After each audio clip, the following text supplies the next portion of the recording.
The decision by the Australian government to enter into a security relationship with the regime in Tehran in Iran is ill-considered and will be counterproductive.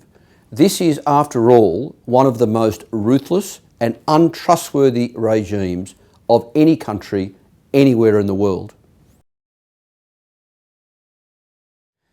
There are many good reasons why the Australian government should not have entered into a security agreement with the regime in Iran. For a start, Iran is masterful at spreading disinformation. They will only tell us what they want us to know or to believe. A case in point, before the invasion of Iraq 12 years ago, there was an enormous amount of disinformation and just downright nonsense being fed to the West by a range of groups in Iran, including the Iranian government.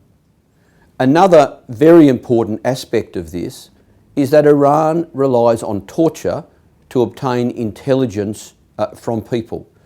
Now that is obviously unethical and cruel in its own right, but it's also downright counterproductive from an intelligence point of view.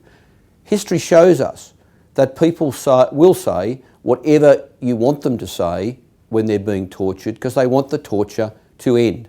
So any intelligence that comes from Iran that is based on torture, and you would have to assume much of it would be downright unhelpful and often misleading. Moreover, Iran has the death penalty.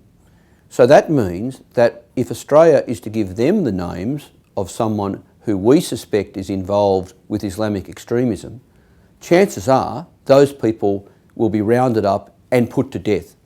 And Australia must never cooperate with any country anywhere in the world in a way that results in someone being put to death.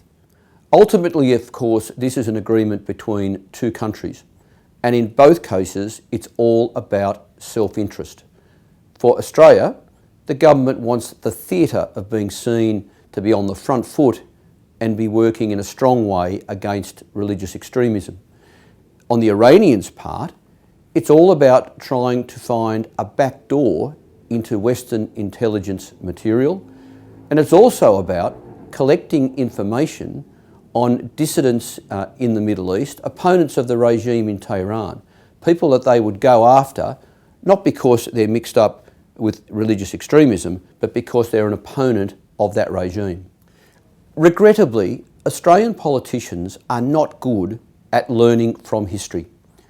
12 years ago, when the current war in Iraq started, it was in part fueled by disinformation out of Iran and Israel, I would add.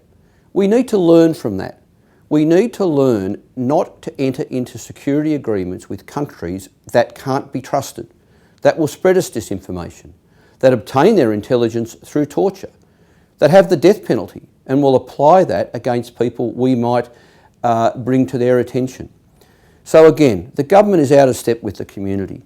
And again, I call on the community to do what we can to pressure the government to change direction.